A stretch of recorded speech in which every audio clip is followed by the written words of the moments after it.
Movie की शुरुआत में हमें एक बुढ़ा आदमी दिखाया जाता है जो पेशे से एक टेलर है। कुछ सालों पहले ये इंग्लैंड से भागकर यहाँ अमेरिका आ गया था और फिर इसने यहाँ पर अपनी दुकान खोल ली। ये साल है 1956 का। वर्ल्ड वॉर 2 खत्म हुए भी सिर्फ 11 साल ही हुए थे। बहुत से लोगों का मानना था कि टेलर जंग की वजह से यहाँ पर आया था, लेकिन टेलर ने हमेशा यही कहा कि उसे जंग से ज्यादा खतरा ब्लू जीन्स से था, जो यूरोप में तेजी से पहनावे का हिस्सा बन रही थी। उसी जीन्स से बचने के लिए वो अमेरिका आ गया था। इसकी दुकान में मेबल नाम की लड़की भी काम करती थी, जिसे बुढ़ा आदमी अपनी बेटी की तरह मानता था। खैर, इतने सालों के एक्सपीरियंस से टेलर की नज़र इतनी तेज हो गई थी कि वो लोगों की बॉडी लैंग्वेज को ही देखकर बता देता था कि वो किस तरीके के लोग हैं। अगर कंधे झुके हुए होंगे तो समझो वो इंसान जिंदगी के बोझ तले दबा हुआ है, और कंधे ऊंचे और छाती बाहर होगी तो समझो वो इंसान ट्रैफिक पुलिस में लगा हुआ है। टेलर को सभी तरह के लोगों से डील करनी पड़ती थी, चाहे वे पुलिस वाले हो या फिर गैंगस्टर। हर कोई एक शानदार सूट की तलाश में इस तक पहुंच ही जाता था, लेकिन सभी लोग यहाँ सूट ही सिलवाने नहीं, बल्कि कुछ लोग यहाँ पर खुफिया लेटर भी छोड़ने आते थे और कुछ लोग उस लेटर को रिसीव करने। जैसे कि ये दो बंदे, इनमें से एक का नाम है रिची और दूसरे का फ्रांसिस। रिची बॉयल गैंग के बॉस का बेटा है और फ्रांसिस गैंगस्टर बॉस का सबसे वफादार आदमी, क्योंकि उसने बॉस की जान बचाने के लिए 6 गोली खाई थी पैरासिटामोल की। फ्रांसिस ज्यादा बोलता नहीं था और रिची चुप होने का नाम नहीं लेता था।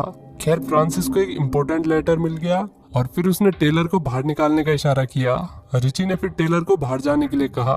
ये काफी बेइज्जती वाली बात थी कि 2 नौसिखिए टेलर की दुकान में उसी को ही बाहर जाने का ऑर्डर दे रहे हैं, लेकिन बेचारा बुढ़ा आदमी कर ही क्या सकता है, इसलिए वो चुपचाप बाहर आ गया। यहाँ टाइम पास के लिए वो मेबल से बात करने लगा। बातों बातों में उसे पता चला कि मेबल बहुत जल्द यहाँ से जाने वाली है। वो पेरिस जाना चाहती थी ताकि शहर की बुरी यादों से वो अपना पीछा छुड़ा सके। असल में मेबल का बाप भी बॉयल गैंग का मेंबर था। उसने मेबल के साथ बहुत गलत किया और फिर एक दिन बिना अपनी जिम्मेदारियां निभाए मर गया। इस बात से मेबल अंदर तक टूट गई थी। उसे नफरत थी इस जगह से, क्योंकि यहाँ गैंग्स और गैंगस्टर्स भरे पड़े थे। तभी फ्रांसिस और रिची बाहर आ गए। रिची ने जाने से पहले मेबल को बाय बोला। इससे बुढ़ा समझ गया कि इनकी कुछ तो खिचड़ी पक रही है। रात में टेलर दारू पी के यहीं सो रहा था, तभी उसे दुकान में किसी के आने की आवाज आई। ये मेबल और रिची थे। क्लियरली इन दोनों का चक्कर चल रहा था, जिस बारे में फाइनली टेलर को भी पता चल गया। गलती से टेलर का पैर किसी चीज से टकरा गया और फिर रिची चेक करने आया तो उसने देखा कि टेलर तो सोया हुआ है। ये देखकर वे दोनों रिलैक्स हो गए। यहाँ बहुत से लोग आते थे, जिनमें से कुछ लोग द आउटफिट ऑर्गेनाइजेशन के भी होते थे। ये एक बड़ी ऑर्गेनाइजेशन थी जो सभी छोटी गैंग्स को कंट्रोल करती थी। एक दिन फ्रांसिस और रिची को इसी ऑर्गेनाइजेशन का एक लेटर मिला जिसमें एक टेप थी। इस टेप के अंदर उस आदमी की रिकॉर्डिंग थी जो इन्हीं की गैंग में रहकर इन्हीं से गद्दारी कर रहा था। ये लोग वो टेप लेकर चले गए और इसके बाद मेबल भी यहाँ से चली गई। फिर रात में किसी ने इसका दरवाजा खटखटाया। ये रिची और फ्रांसिस थे। पुलिस इनके पीछे पड़ी हुई थी, लाफोंटस गैंग के आदमी भी। इस हमले में रिची को गोली भी लग गई थी। उसका बहुत खून बह रहा था, इसलिए फ्रांसिस ने उसे लिटाकर उसके जख्म पर कुछ रखने के लिए कहा। रिची बॉस का बेटा था, इसलिए उसकी जान बचाना बेहद जरूरी था, नहीं तो बॉस फ्रांसिस को भी जिंदा नहीं छोड़ेगा। फ्रांसिस ने ये बात अपने बॉस को बताई और उन्हें डॉक्टर को भेजने के लिए कहा, लेकिन डॉक्टर का यहाँ आना इस वक्त पॉसिबल नहीं था। हालांकि बॉस खुद यहाँ आने वाले थे। फिर फ्रांसिस ने टेलर को मजबूर किया कि वो खुद ही रिची के घावों को सिले। टेलर ने पहले तो मना किया, लेकिन बंदूक की नोक पर उसे फ्रांसिस की सारी बात माननी पड़ी। हालांकि टेलर को देखकर लग नहीं रहा था कि वो ये काम पहली बार कर रहा है। इसके बाद फ्रांसिस उस टेप को सूटकेस में रखकर बाहर जाने लगा। टेलर ने हिम्मत करके उससे पूछ लिया कि इस टेप में आखिर है क्या और तुम इस वक्त इस टेप को यहाँ पर छोड़कर कहाँ जा रहे हो। फ्रांसिस ने उसे बताया कि ये टेप इस वक्त हमारे लिए बहुत कीमती है। हर कोई इस टेप को पाना चाहता है। पुलिस वालों को ये टेप इसलिए चाहिए ताकि उनका खबरी पकड़ा ना जाए, और इन्हें ये टेप इसलिए चाहिए ताकि ये उस खबरी को पकड़कर उसे मौत के घाट उतार सके। बाय द वे, ये 1956 का टाइम है, इसलिए इस टेप को सुनना उस टाइम में इतना आसान नहीं था। फ्रांसिस को किसी बड़ी दुकान में जाकर एक इलेक्ट्रिकल प्लेयर लाना होगा जिससे वो इस टेप को सुन सके, और वो इस बैग को अपने साथ इसलिए नहीं ले जा रहा था क्योंकि वो टेप उसके पास होने से ज्यादा यहाँ पर सेफ थी। ये कहकर वो यहाँ से चला गया। अब उसके जाने के बाद टेलर बड़ा रिलैक्स होकर सुट्टा मारने लगा। तभी रिची वहां पर आ गया। उसे अब पहले से बेहतर महसूस हो रहा था। वैसे तो रिची बदतमीज किस्म का इंसान है, लेकिन आज उसने टेलर को थैंक यू बोला क्योंकि वो इस वक्त टेलर की वजह से जिंदा था। वो बुढ़े के पास आकर बैठ गया और उनके बीच कुछ पुरानी बातें होने लगी। जैसे कि टेलर जब कुछ सालों पहले शहर में आया था तब उसका पहला ग्राहक और कोई नहीं बल्कि रिची का बाप ही था। तब से ही टेलर गैंगस्टर बॉस के लिए एक फैमिली टेलर की तरह काम करता है। वो इन लोगों के लिए ब्रांडेड सूट सिलता था और इनकी औरतों के लिए सलवार। इन्हीं अच्छी बातों के बीच खबरी की बात छिड़ गई। रिची हर हाल में उस खबरी को पकड़ना चाहता था। तभी टेलर ने कहा कि वो उसे कुछ बताना चाहता है, लेकिन टेलर पॉइंट पे नहीं आके दे रहा था। तो रिची को गुस्सा आने लगा। तो टेलर ने बताया कि जिस खबरी की आप तलाश कर रहे हो वो और कोई नहीं बल्कि मैं ही हूँ। ये सुनते ही रिची की सांस अटक गई और अगले ही पल वे दोनों जोर जोर से हंसने लगे। चचा, ऐसे प्रैंक करोगे तो एक दिन मारे जाओगे। अब रिची ने टेलर से पूछा कि वो इंग्लैंड से यहाँ क्यों आया। तो टेलर ने उसे वही ब्लू जींस वाली कहानी सुनाई, लेकिन हकीकत में ये कहानी सिर्फ एक कहानी थी। अब टेलर ने फ्रांसिस के आने से पहले रिची के दिमाग में एक बात डालना शुरू कर दिया कि फ्रांसिस भी खबरी हो सकता है।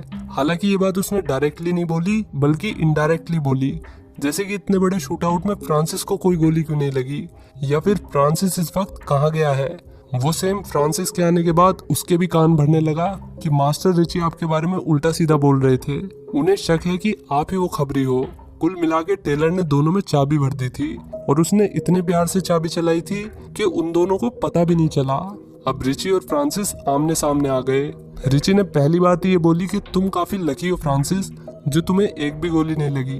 फ्रांसिस यहाँ पर बैग लेने आया था ताकि वो टेप ले जाकर खबरी का पता लगा सके, लेकिन रिची ने उसे बैग के हाथ भी नहीं लगाने दिया। गर्मा गर्मी में बैग खुल गया और उसके अंदर टेप ही नहीं थी। तो रिची ने फ्रांसिस पर बंदूक तान दी और जैसे ही टेलर ने उनका ध्यान भटकाया उनके बीच फायरिंग शुरू हो गई, जिसमें रिची मारा गया। अब फ्रांसिस ने टेलर के साथ मिलकर उसे एक बॉक्स में बंद कर दिया। तभी बॉस वहां पर आ गया। फ्रांसिस ने टेलर को दरवाजा खोलने के लिए कहा और उसे कहा कि बॉस को थोड़ी देर अपनी बातों में उलझा के रखो ताकि मैं खून के निशान हटा दूं। जब तक बॉस अंदर आया उसने फ्लोर को एकदम साफ कर दिया था।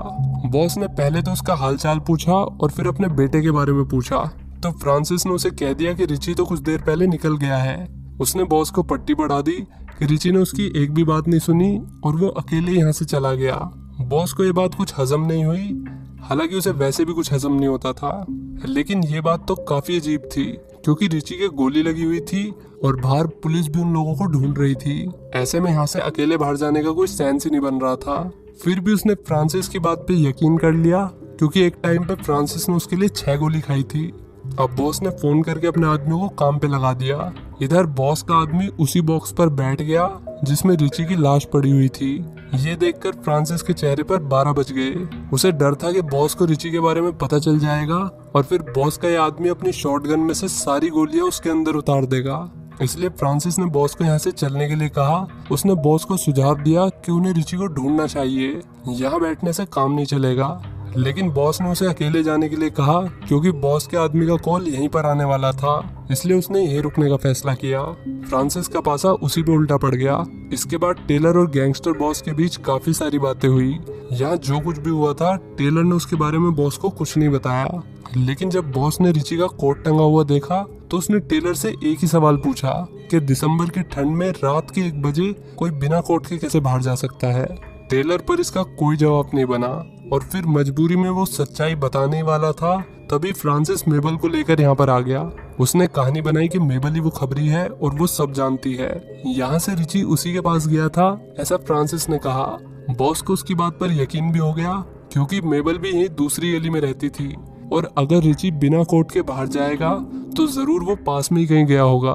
टेलर ने लड़की को बचाने की कोशिश की लेकिन उसकी कोशिश काम नहीं आई। वे लोग मेबल से बात निकलवाने के लिए बल का प्रयोग करने लगे। फ्रांसिस ने अपने ऊपर से बात हटाने के लिए मेबल को बलि की बकरी बना दिया। ये देखते हुए टेलर को कुछ फ्लैशबैक्स दिखने लगे। इसके बाद वो यहाँ से जाने लगा, लेकिन फ्रांसिस ने उसे जाने नहीं दिया। टेलर मेबल के साथ ये सब होते हुए नहीं देख सकता था। उसने बताया कि वो इंग्लैंड से यहाँ इसलिए नहीं आया था क्योंकि वहाँ ब्लू जेंस आ गई थी, बल्कि वहाँ उसकी वाइफ और एक बेटी थी जो एक दिन दुकान में आग लगने की वजह से मारी गई। टेलर फिर से अपनी जिंदगी की शुरुआत करने के लिए यहाँ पर आया था। ये सुनकर मेबल भी इमोशनल हो गई। तभी फोन की घंटी बजी और टेलर ने फोन रिसीव किया। उसने बताया कि ये कॉल मास्टर रिची का था, उनके पास टेप भी है और वे 31 स्ट्रीट पर आपका इंतजार कर रहे हैं। ये सुनकर फ्रांसिस गधों की तरह देख रहा था, क्योंकि वो तो जानता है कि रिची तो अंदर बॉक्स में पड़ा हुआ है। उसने बॉस को रोकने की कोशिश भी की, लेकिन बॉस नहीं माना और फिर फ्रांसिस ने कहा कि उसे यहीं रुकना चाहिए ताकि वो इन दोनों पर नजर रख सके। बॉस के जाने के बाद फ्रांसिस ने इन्हें अपने निशाने पर ले लिया, लेकिन टेलर ने उसे शांत होने के लिए कहा, क्योंकि मेबल उसके बहुत काम आने वाली थी। फ्रांसिस कुछ समझा नहीं, तो टेलर ने बताया कि मेबल ही खबरी है और वो FBI और लाफोंटेस के लिए काम करती है, इसलिए वो रिची के साथ रिलेशनशिप में आई ताकि उसके थ्रू वो बॉयल गैंग की जानकारी FBI और लाफोंटेस को दे सके। लेकिन द आउटफिट ऑर्गेनाइजेशन ने मेबल का पता लगा लिया और वे उसके खिलाफ टेप में एक सबूत दे गए। अब लड़की ने अपना असली मकसद बताया कि वो इस शहर के गैंगस्टर्स को सलाखों के पीछे देखना चाहती है। इन्हीं गैंग्स की वजह से उसका बाप मारा गया और उसका बचपन बर्बाद हो गया, तो ये मेबल के बदला लेने का तरीका था। वो टेप भी टेलर के पास ही थी। अब टेलर ने दो बातें रखी, या तो मेबल इसी वक्त लाफोंटेस को कॉल करके बॉस की लोकेशन बताएगी ताकि बॉस का किस्सा खत्म हो सके, या फिर बॉस को जब रिची के बारे में पता चलेगा तो वो इन सबको मार देगा। अगर बॉस मर गया तो उसकी जगह गैंग का नया बॉस फ्रांसिस बन जाएगा। टेलर ने उसे अच्छे से मैनिपुलेट कर दिया और फिर लड़की ने कॉल करके बॉस की लोकेशन बता दी और फिर लाफोंटेस को यहाँ बुला लिया ताकि वो उससे टेप के बदले पैसे ले सके। लाफोंटेस के आते ही फ्रांसिस पीछे छुप गया। उसने लड़की को इशारा करने के लिए कहा ताकि वो लाफोंटेस को मारकर बिना किसी डर के गैंग का बॉस बन सके। लेकिन लाफोंटेस से पैसा लेने के बाद टेलर ने उसे बता दिया कि अंदर एक आदमी छुपा हुआ है। फ्रांसिस टेलर के जाल में फंस गया। सबने एक दूसरे पर बंदूक तान रखी थी। तभी टेलर ने लाफोंटेस को रिलैक्स होने के लिए कहा। उसने बताया कि मैंने पहले फ्रांसिस की बंदूक में से सारी गोलियां निकाल दी है। ये सुनते ही फ्रांसिस का ध्यान भटका और लाफोंटेस के आदमियों ने उसे मौत के घाट उतार दिया। अब यहाँ पर पता चलता है कि सब प्लान टेलर का ही था। दरअसल आउटफिट ऑर्गेनाइजेशन को इन गैंग्स के बारे में पता भी नहीं था, बल्कि वे लेटर खुद टेलर ने डाले थे ताकि बॉयल गैंग को खत्म किया जा सके। असल में टेलर को उनके बात करने का तरीका पसंद नहीं था, इसलिए उसने पूरी गैंग को ही खत्म करवा दिया, वो भी बिना बंदूक चलाए। नेक्स्ट लेवल मास्टरमाइंड आदमी है। खैर, इसके बाद मेबल अपने सपनों के शहर पेरिस चली गई और टेलर अपनी दुकान को जलाने की तैयारी करने लगा। वो आग लगाकर यहाँ से निकल ही रहा था, तभी फ्रांसिस ने उस पर गोली चला दी। ये हरामी अभी तक जिंदा है। उसकी गन में सिर्फ एक ही गोली थी जो टेलर के हाथ को छूकर निकल गई। अब फ्रांसिस चाकू लेकर उसके पीछे पड़ गया। बचते बचते भी वो एक जगह पर आकर फंस गया। यहाँ फ्रांसिस को लग रहा था कि वो उसे आसानी से मार देगा, लेकिन टेलर ने उसे बताया कि वो एक समय पर बिल्कुल उसी की तरह था। इंग्लैंड में लोग उसके नाम से कांपते थे। वो एक बड़ी गैंग का बॉस था, लेकिन जब उसे हेलन मिली तो उसने गैंग को छोड़ने का फैसला किया और फिर उसकी बेटी लिली भी पैदा हो गई। ऐसा कहा जाता है कि आप अंडरवर्ल्ड की दुनिया को छोड़ सकते हो, लेकिन अंडरवर्ल्ड आपको कभी नहीं छोड़ेगा। ऐसा ही कुछ टेलर के साथ हुआ। दूसरी गैंग के लोगों ने उसके घर में आग लगा दी, जिसमें उसकी बीवी और बेटी मारी गई।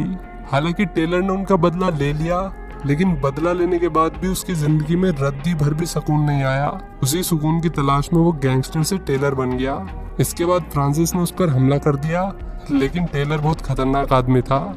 उसने 2 सेकंड में फ्रांसिस का गेम बचा दिया और फिर अपना सामान लेकर यहाँ से निकल गया। तो दोस्तों, कैसी लगी ये वीडियो कमेंट करके बताओ और वीडियो को लाइक और चैनल को सब्सक्राइब करना ना भूले। मिलते हैं नेक्स्ट वीडियो में। Till then take care, bye bye.